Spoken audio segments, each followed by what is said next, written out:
Everybody wants to be king. Now, maybe you think you don't want to be king. We introduced last year and this year a new game in some of our activities called 9 Square in the Air. And it's fun to play and it's fun to watch. We've played with people who are 80 years old down to 7, 8-year-olds. Whether people are really into sports or coordinated really doesn't make any difference. But the goal of the game is to become the king. There's 9 squares, and the middle square is the king square. And you rotate around until you finally get to be in the middle, and then you're the king. But it's hard to be the king. Somebody commented on the fact that you're hitting balls up in the air, and whoever's in the middle, you have to constantly be turning in all directions because there's people all around you who are going to hit the ball to you, and you have to keep turning around. And somebody made the comment, it's really tough work to be king because you have to really watch and you have to be alert. Because you don't know when the ball is going to be coming your way. It's tough to be king. Tough to be in the center. Alertness is a hard quality.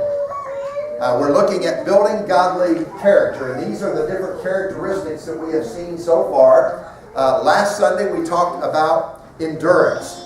And the need to not quit, not give up. Just keep going and keep at it. Have perseverance. Today we're going to talk about the importance of alertness. 1 Corinthians chapter 16 and verse 13 says, "Be on the alert, stand firm, act like men, be strong." We hear that phrase sometimes, be a man, act like a man. Where Paul says, here's how you can be a man, here's how you can act like a man, and that's to be on the alert and to stand firm. Why do we need to be on the alert? First of all, we need to be alert because Satan is after us. He's tempting us. He's enticing us. He's trying to lure us into his trap. And we need to be alert. We need to be watching and be aware of his temptations. The scripture reading that we had earlier in 1 Peter chapter 5 and verse 8. Be sober. The word sober there is not being sober as in alcohol. It's talking about having self-control. And being careful, being aware, being awake, not having your senses dulled. And certainly a person who is drunk, that would fit that bill. But really, the idea of being sober is in all aspects of our life. Because then he says, be sober, be on the alert. Why? Why do you need to be watching? Why do you need to be alert? Because your adversary, the devil, notice the devil is your adversary. An adversary is an enemy, the one who opposes you. The devil is the one who is against us. He's not our friend. He's not on our team. He's not on our side. He doesn't care about us. He's not concerned about what happens to us. He's not looking out for our interests. He is our enemy. He is the adversary, the devil. Prowls around like a roaring lion, seeking someone to devour. Now, it's not describing the fact that his attempts to entice us are obvious. We're going to see that it's very subtle. But it's showing his power because the lion was considered to be one of the most powerful beasts that they were aware of. And the lion would pounce on people. And he was prowling around looking for something to eat, someone to devour. And that's Satan. You see, Satan is alert. He's watching. He's being careful. He's wide awake, paying attention. So we better pay attention. If he's alert, we better be alert. Because he's prowling around just waiting for a chance to pounce on us and to devour us. He does that by tempting us. To get us discouraged, to get us down, to find ways to get us addicted to things, to get us to fall into bad habits. Satan is after our soul, so we better watch out. We better be alert. Matthew 26:41. Jesus in the Garden of Gethsemane told them to keep watching and pray. Why? Why should you be watching? What's the reason to be praying? He said, so that you may not enter into temptation. The spirit is willing, but the flesh is weak. Satan told his followers, you better be careful. You better be watching. You better be alert, because if not, you're going to fall into temptation. And you're going to go down. And you're going to end up in a lot of trouble. He said, I know that your spirit's willing. You want to do what's right, but the flesh is weak. And you know what? The flesh is weak, isn't it? Our flesh. How many times do we want to do something we know we shouldn't do? How many times do we catch ourselves thinking, I know I shouldn't be going in this direction, but I really feel like going in this direction. I know I shouldn't be developing this habit, but it's a habit that I enjoy. The flesh is weak. So Jesus said in Luke 21, 34 and 36 to be on guard. There's a lot of different terms that the Bible uses to be alert. To watch, to be careful, to be on guard, to be praying and alert. Be on guard so that your hearts will not be weighed down with dissipation and drunkenness and the worries of life. And that day will not come on you suddenly like a trap. But keep on the alert at all times, praying that you may have the strength to escape all these things that are about to take place and to stand before the Son of Man. I think a lot of the things being described there, some of the bad habits that we get ourselves involved with, the fact that we get concerned about the worries of this life, we put our focus on the stuff that we've got. Our attention is on our jobs and our possessions and what we own and our cars and our homes. And we get so focused on the worries of this life that we're not watching and we're not aware, we're not alert for Satan's attacks because we get sidetracked. One of Satan's greatest tools, his attacks are not usually obvious. He doesn't play fair. He's looking for a crease in the armor. He's looking for an opening. He's watching us so that our guard will be down. And here we are worrying about all this other stuff that, has to get taken care of. But it's not the real important things. It's just the things that seem to demand all of our attention.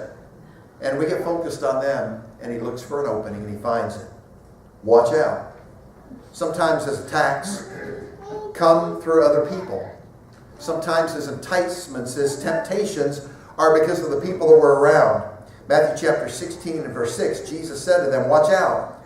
Beware of the leaven of the Pharisees and the Sadducees. He said, here's some religious leaders that are going to lead you down the wrong path. You see, there's people out there that claim to be teaching about God and about things that are good, but he said, be careful because they're leading you in the wrong direction. So watch out for them.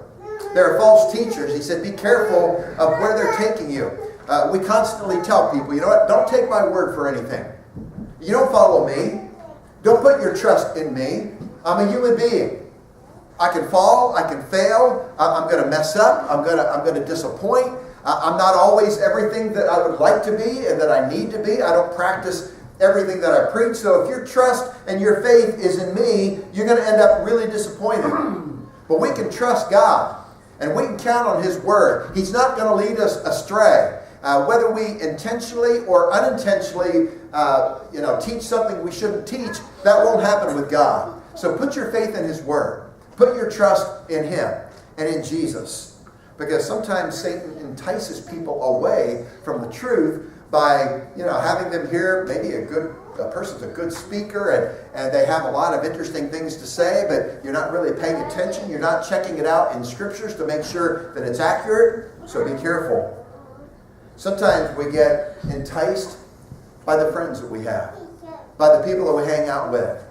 And they lead us into bad habits. They take us away from God. 2 Peter 3:17, be on your guard, so that you will not be carried away by the error of unprincipled men and fall from your own steadfastness. Be on guard. Why? Because there's people out there that want to be your friend. And they want to spend time with you. And they're going to pull you away from God. And you got to make sure that doesn't happen. They're unprincipled. They're not the kind of people that are going to lead you to God. They're going to lead you away from God. And that's why our friends are so important. The people that we spend time with. I know we got jobs. You got to work with people. And maybe some of them are not really good people. They're not very godly. And you know what? We know we're not perfect. We know that we have our failures, but we're trying to live for God. And we're trying to do the right thing. And if we're spending our time with people who are unprincipled, people who Satan's already got, then it's going to lead us in the wrong direction. So be careful. Satan entices us by the people that we spend our time with. Watch out. The question on your handout sheet, when are you least ready for temptation? I enjoy watching wrestling. It's one of my favorite sports during Olympic times and other times. I used to drive school activities. I used to like the wrestling trips. Watch a guy who's wrestling, especially when they're in the up position and they're watching the other person. Notice that they're going to be in a crouch. They're going to be on the balls of their feet so that they can move quickly in any direction. But watch their eyes and watch their body language. They are as alert as they can possibly be. They are ready. They are expecting the adversary to attack them, and they've got to be prepared. And I think that's what God is looking for in us. Sometimes we're just not paying attention. You know, we're just thinking about other things, and because we're not aware, because we're not alert, Satan pounces. When are you least ready for temptation? I think the answer to that question is sometimes the same answer to when we are most susceptible to illness and sickness. When are we most likely to get sick? When we're tired? When we're feeling run down? When our bodies need rest? When maybe we're not eating properly? When we're not sleeping like we need to sleep? Maybe we're hanging around sick people and we get their germs. Maybe we haven't been getting enough exercise. Those are the times that illness usually strikes. Well, when do you think Satan is going to strike? What's he looking for? When does he get us the easiest? When we're tired? When we're run down? When we're discouraged? When our job's not going very good? When we're having trouble in our families?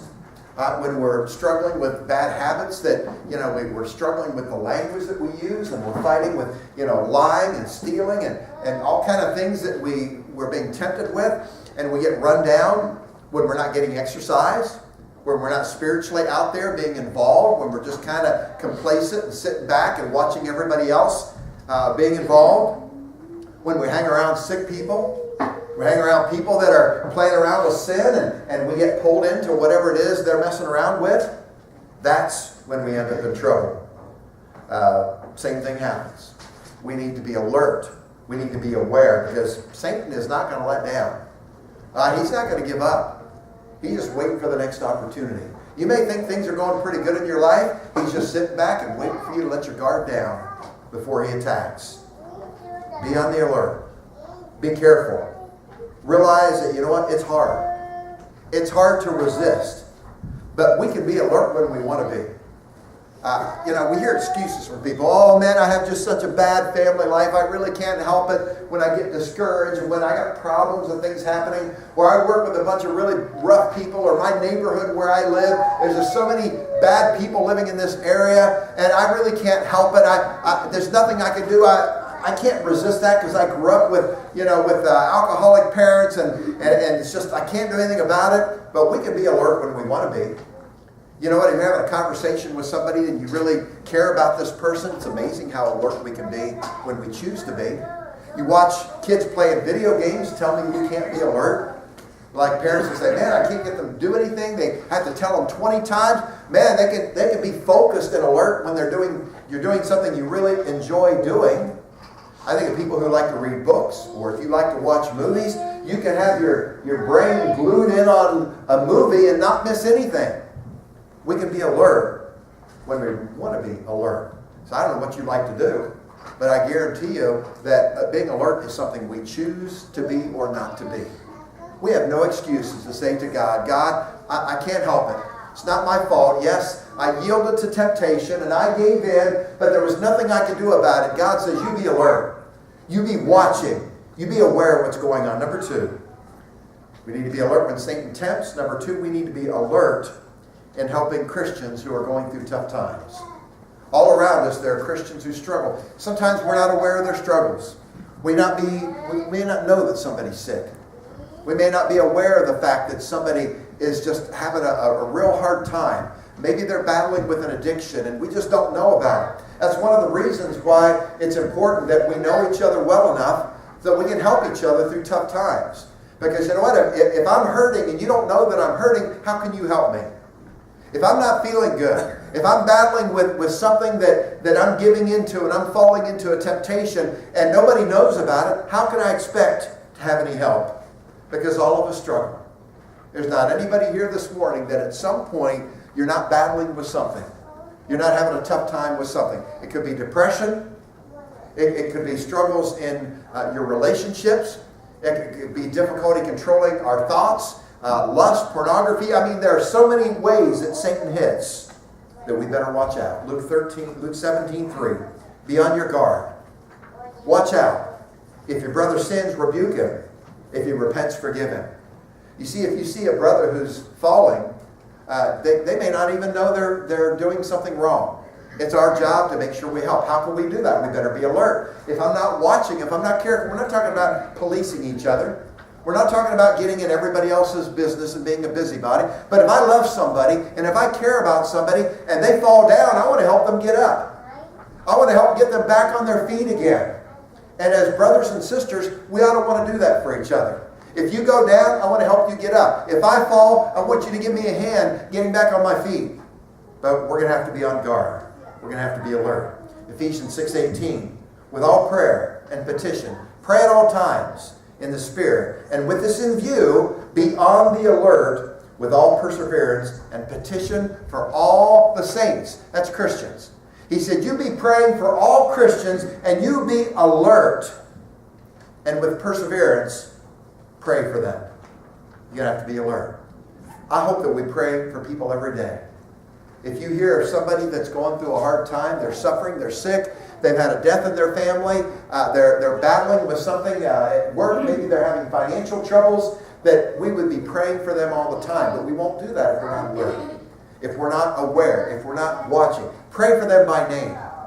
Talk to God about them. Let God know that you care about this person and that they need God's help.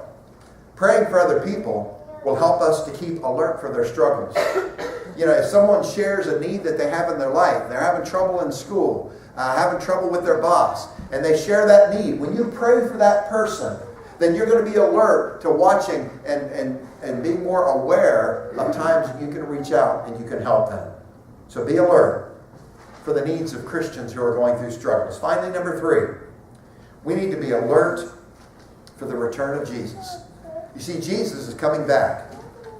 We're going to find out. We don't know when he's coming back.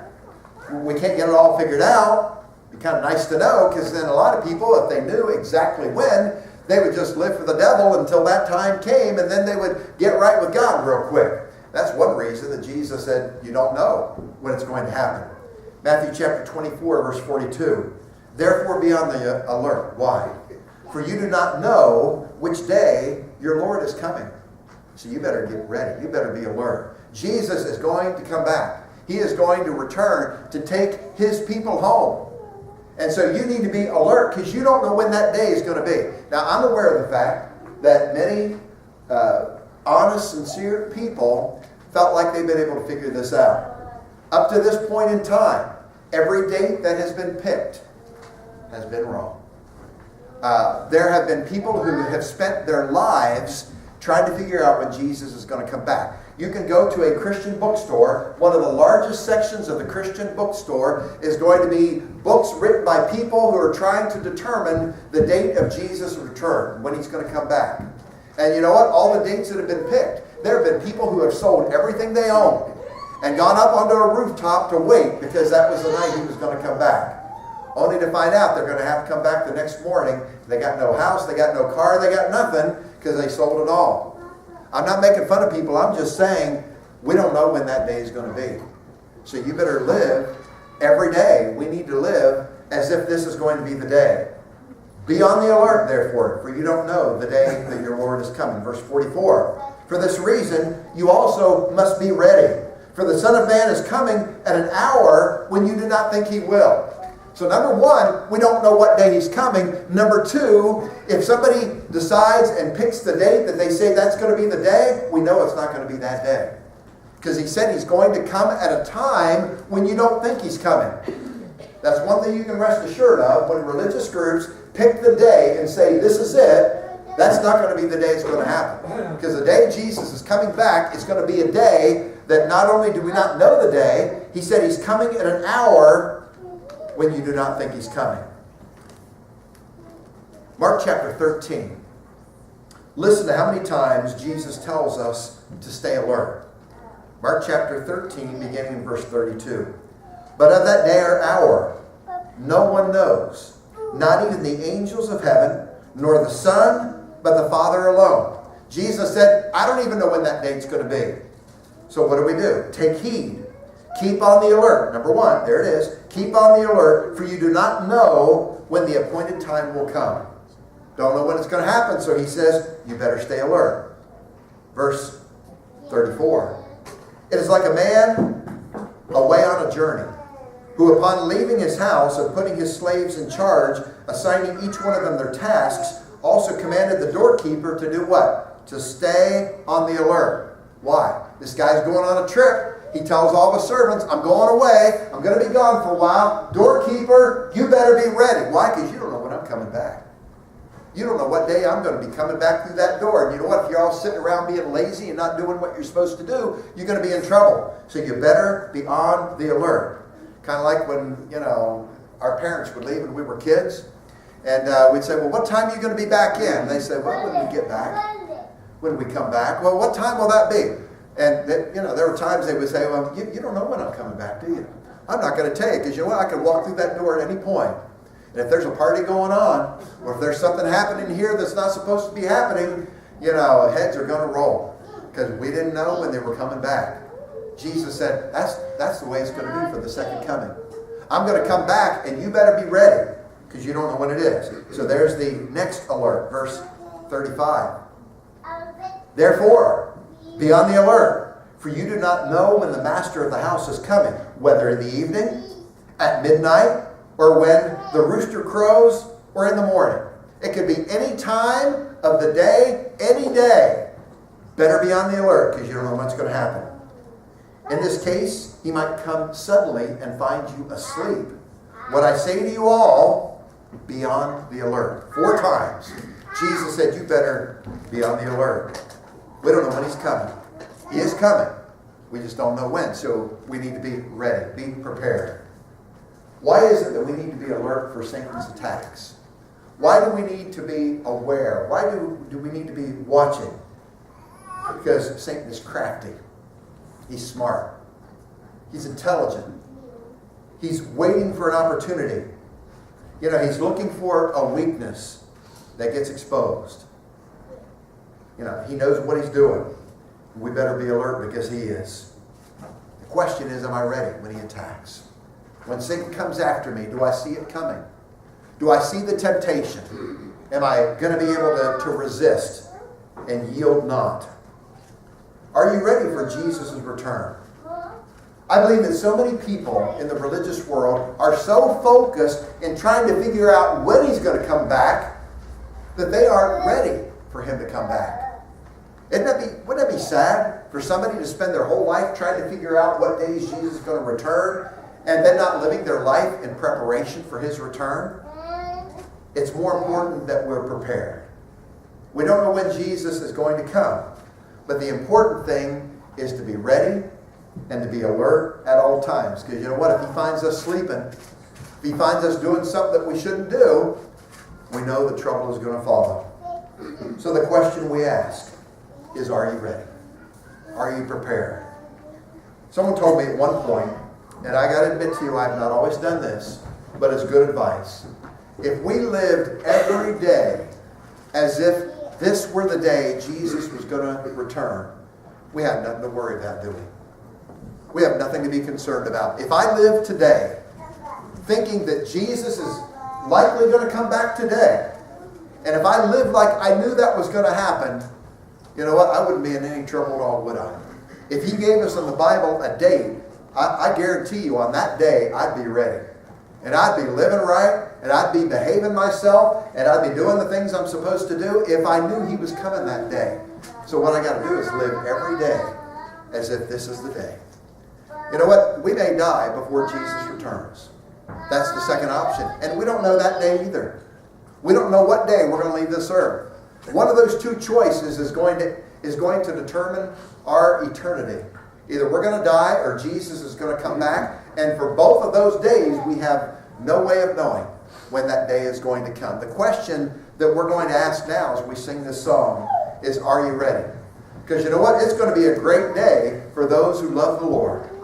If you have been washed by the blood of Jesus, if you have experienced His grace, if you have put your faith and trust in Him, if you have been obedient to Jesus, you've turned from your sins, you've confessed Him, you've been immersed into Him, if you have decided to follow Him and you're ready for Him, it's going to be the greatest day in the world when Jesus returns. It'll be amazing.